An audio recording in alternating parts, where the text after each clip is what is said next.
This is Lisa from Mobile Tech Review, and this is the Motorola Droid RAZR. This is their latest high-end, ultra-marketed phone, if you like, and it certainly is a really lovely high-end phone. You can see it's a big phone, 4.3-inch display, and guess what? Finally, it's a Super AMOLED display. No more straight LCD like we saw on the Droid Bionic. And yes, much has been made about pentile displays, and in fact Super AMOLED displays do use a pentile matrix. I say just get over it. People have been loving Super AMOLED displays. It's not like you're going to see pixels barn door fashion or a whole lot of color fringing. It's a really lovely, colorful, vivid display. What's so special about the phone? Well, it's supremely thin. Look at that. This is one of the thinnest smartphones ever, and it's even thinner than the Samsung Galaxy S2, and that was one skinny phone. Now, it does get a little bit thicker over here. It's 7.1 millimeters at its thinnest point, but we do have the hump here for the camera, typical of Motorola, and well, they do need space to actually put that camera module. Speaking of that, that's an 8 megapixel shooter up here. It can shoot 1080p video, and it has an LED flash. And you can see the back here, it's Kevlar, and it's got a really neat pattern, so super duper tough. Also rigid metal frame around it. Really durable phone. Just because it's skinny doesn't mean it's going to be delicate and breakable. Up top here we have exposed ports, and I actually like that a lot. That's no fiddly doors, that kind of thing. You know, we've got the micro HDMI and the micro USB ports here, 3.5 millimeter stereo headphone jack as well. On this side, we've got a little door that does cover things that you probably won't have to access quite so often. The LTE SIM card slot is here. And then we've got the micro SD card slot, and a 16 gig card is included. Nothing on the bottom to see there. Capacitive buttons on the front. Even the packaging is fairly high-end. You've got the spooky droid eye on the box here, and there's a slip cover that slides off. And inside you've got Droid RAZR right here, and this actually almost feels like a soft touch box. It's pretty cool. Open it up. Phone goes in that compartment here. Take it out, and you've got, woohoo, the usual small compact charger and a USB cable, printed material. This is a 4G LTE phone. Of course, it has EVDO Rev A, 3G for fallback when not in an LTE coverage area, and reception has been about 5 dB stronger for 4G versus the Bionic. I notice the Bionic is more willing to grab onto a low, weak LTE signal than the RAZR is, but the RAZR will get stronger signal once it latches on. We also saw slightly faster data speeds, and we'll get into that later. The Droid RAZR runs Android OS 2.3.5 Gingerbread on a 1.2 GHz TI OMAP dual-core CPU with hardware graphics acceleration. It has a gig of internal memory, and Motorola tends to use a gig of RAM whenever they have a webtop compatible device. And this is in fact compatible with the Lapdock 100 and the Lapdock 500 accessories and all those nice little webtop things that Motorola makes. Now, for those of you who don't know, webtop is a minimalist version of Linux that can power the Lapdock, which is sort of like the shell of a notebook computer, 11.6 inch, and then there's a bigger one now as well. So you can stick this in, use the Firefox web browser, a file manager, and run your Android apps in a window in that environment. The phone has Wi-Fi 802.11 BGN, Bluetooth 4.0, and a GPS. Motorola has said the phone will be upgradable to Ice Cream Sandwich next year. They said about 6 weeks after Google makes the push and releases it that they'll start upgrading their phones, and this guy is on the list, which is good because it is their current high-end flagship phone. It has 16 gigs of internal storage, and Verizon also includes a 16 gig micro SD card in addition, so you got 32 gigs of storage minus whatever the operating system and files are using in internal memory. You never get the full 16 gigs when it says 16 gigs. Phone has a 1780 milliamp battery, which is a pretty good sized battery since this is an LTE phone. It needs it. Now, how do they make this guy so slim? By getting rid of the removable battery. That's right, it's sealed inside. And those of you who've been using Verizon LTE phones know how they love to suck the power when you have LTE turned on. So far, this has been fairly power efficient as LTE phones go. It has a single chip design for the LTE radio, which is a first, and that should reduce power consumption. But still, if you're a heavy phone user, you're probably not going to make it through the day. If you're a moderate to light user, yes, you should make it until you get home and plug it into the charger. Motorola has some power-saving utilities to kind of help with that. You can do things like turn off data syncing and other stuff. And they've got this nifty Smart Actions thing, which is really about more than just saving battery power. So you can see, get an idea of things you can do. They have home, work. You can have different settings. So there, for when you're working out, you can run it in battery extender mode or nighttime battery saver mode. You can set it for a quiet location. It can use a GPS and actually figure out where you are, and it'll know to shut off the ringer. You can set it to shut off the ringer when you go to bed, and have it turn on automatically, set on a schedule, of course, when you get up. And all in all, it's a pretty impressive, versatile thing, and we'll have to test this for a few more days to see how much of a difference that can make with battery. In terms of reception and call quality, well, you can see first, here's the big dialer, huge, very easy to use, and you've got the standard access to recent calls, your contacts, and your favorites up here. Speakerphone. And if you're in a call, you can do things like hand off to Bluetooth and all that. Reception has been a little bit better, like I said, on LTE than the Droid Bionic. And they're about the same on 3G and 1X, which is to say very strong. Motorola is good at RF. But one thing you'll notice here, right now the phone's dropped to 3G, and that's pretty weird because we did have 2 bars of LTE and about a 93 dB signal, which isn't a great signal, but not that bad. It seems to drop down to 3G a little bit more often than the Bionic does. So far, that hasn't killed the data connection. That has been a problem with the Bionic. When it switches back and forth between 3G and 4G, sometimes you lose the data connection. That hasn't happened yet. And we'll keep testing for that, believe me, because I am a Bionic owner, and I would love to see if there is a solution to that problem. It's not uncommon with LTE phones. Though the phone is very thin, it doesn't get terribly hot, but with any phone that is thin, you'll feel some heat transfer, typically across the back here. Since this isn't metal, unlike some of the Motorola's that have metal back battery doors, it doesn't transfer heat in as aggressive a way, so you won't feel as much warmth, but you will notice that it gets warm if you've been doing something like streaming flash video for quite some time or playing videos.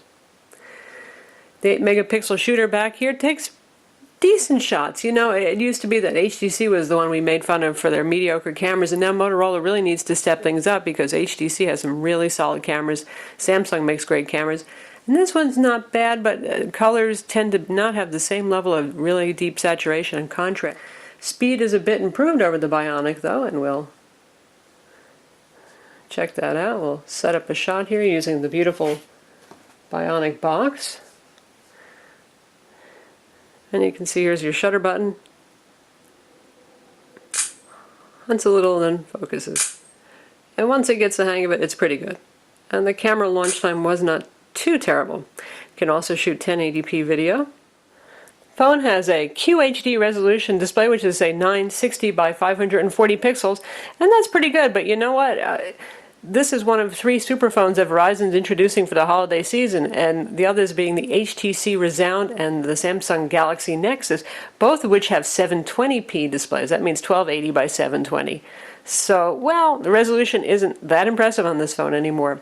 The Galaxy Nexus, like this, has a Super AMOLED display. That is Super AMOLED, not Super AMOLED Plus. They both just have straight Super AMOLED. And the HTC Resound will have their usual Super LCD display. When we get those in, we'll be sure to do a comparison. In the meantime, here it is next to the also 4.3-inch Droid Bionic on the left. And colors are much brighter, of course, on the RAZR because it has a Super AMOLED display. But the original Droid Bionic does get a tad brighter. Now, both are plenty bright enough, but the Bionic's brightness can be useful if you're using it outdoors. That said, I have not had any problems using the RAZR outdoors on a sunny day.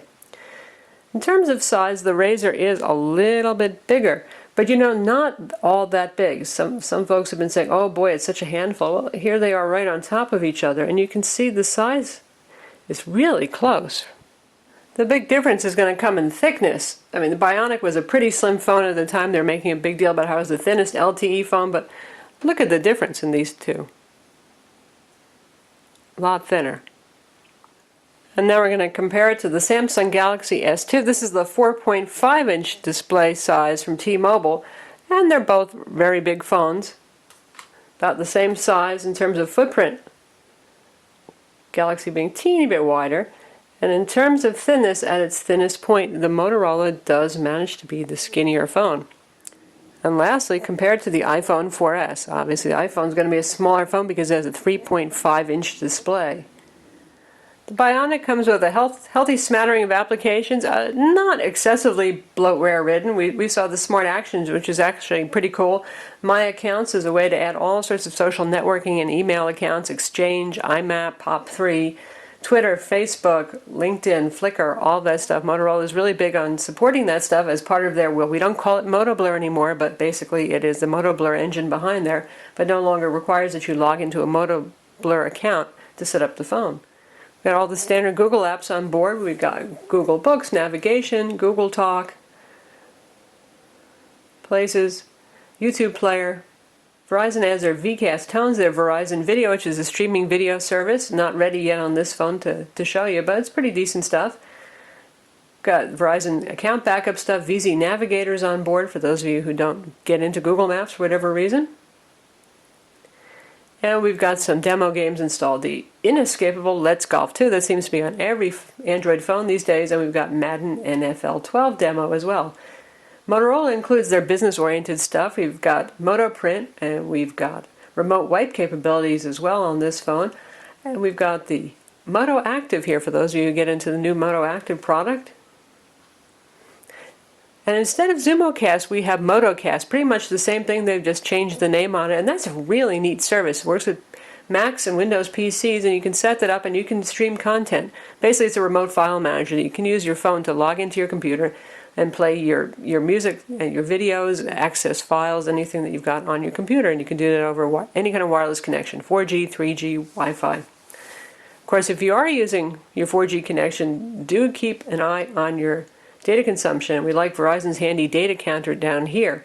Verizon's having a little special right now where you get double the bandwidth per month for the same price, so instead of paying $30 for 2 gigs, you're getting 4 gigs, and that's pretty neat. And some of you early LTE adopters actually got the unlimited plan, and well, you don't have to worry, do you? Other applications on here are Kindle, we've got Blockbuster, GoToMeeting, again, part of the business initiative from Motorola. We've got Quick Office, this is the full version that can edit, create, and view MS Office documents. Got NFL Mobile on board. Slacker Radio. And Motorola's social networking app, which is actually a pretty nice app. Right now this is integrating both Twitter and Facebook feeds. You can update your status in here, you can get direct messages, you can click through and see what anybody's posting on. The phone has a front-facing 1.3 megapixel camera up here for video chat and does support Google Video Chat, and of course you can download Skype and any other video chatting application that you like. Works pretty well for that, even on 3G in fact. And we've got Motorola's Enhanced Gallery here, which integrates social networking images, the stuff that you've posted online. You can see here it starts off with what my friends have uploaded. I kind of really like this actually. It ends up being a lot of fun. And you can access your own stuff by tapping on My Library, and you can see I've got photos up here that I've just taken, and I've got a video. First we'll take a look at exciting photo. You can go back. And here's a video, and we're going to test out 1080p high-profile playback. Now, this is not a 1080p display, so obviously you probably really wouldn't be wanting to do that, but plug in the HDMI cable to your TV or your monitor, and then there's a good reason to use that.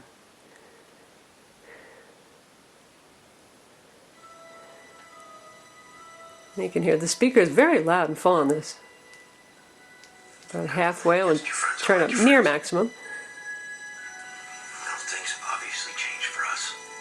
And it's no surprise that the phone does well with video playback. It scores very well in benchmarks. We got a 2550 in Quadrant, 77 in Linpack's multi-thread test. Those are very good results. And SunSpider, that was the most impressive. We got a 2102 for the SunSpider JavaScript test. That tests how quickly it can render JavaScript in the browser. And that's a number we've only seen on dual-core Android Honeycomb tablets. Typically, the fastest phones are in the 3000s to the 4000s, so like, wow. The phone has the usual WebKit Android web browser with Adobe Flash. Now we're up to version 11. You can see the on-screen keyboard here is Motorola's on-screen keyboard. Nice square outlines around things. Pretty easy to use. It's a big display. and we'll visit our own site.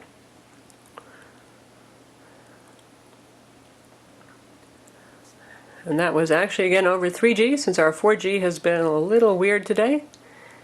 Beautiful, vibrant colors. It really helps that those Nokias happen to be beautifully vibrant that are featured on our front page right now. And easy scrolling, it doesn't get bothered at all by the flash ads that are on the site. And it can play straight Adobe Flash, no problem too. Let's check out one of our video reviews to see.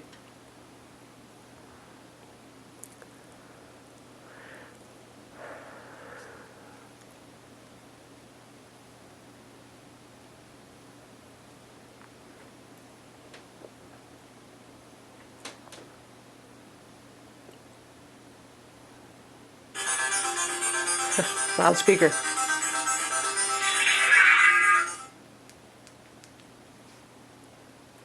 This is Lisa from Mobile Tech Review. It plays absolutely fine. And we'll bring that out to full screen.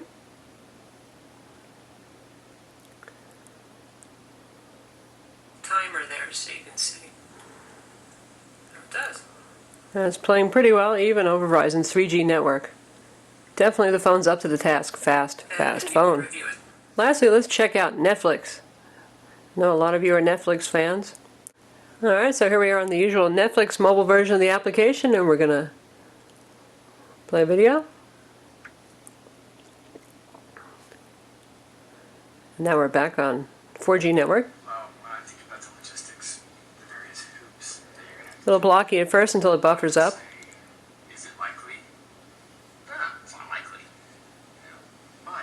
Nice speaker. Speaker is great for voice calls, and in general this has great voice quality for calls using the earpiece. So that's the Motorola Droid RAZR. It's going to be available from Verizon for $299 with contract on November 11th at 11:11 a.m. There goes some marketing for you, huh? It's a lovely phone. We're going to compare it particularly to the Bionic in the coming weeks. I know a lot of you recently got a Bionic and are wondering if you got the right phone, if this one would suit you better. So we'll see what long-term battery life is like in light of the fact that you can't swap another battery in or get the extended battery as you can with the Motorola Droid Bionic. And we'll also pay attention to the connection on 3G and 4G. As I said, if you're in a weak coverage area, this seems to prefer 3G more strongly than some other Verizon LTE phones like the Bionic, but we haven't had any trouble so far with any data connection drops when it switches back and forth. I'm Lisa from Mobile Tech Review, and visit our website to read the full review of the Motorola Droid RAZR.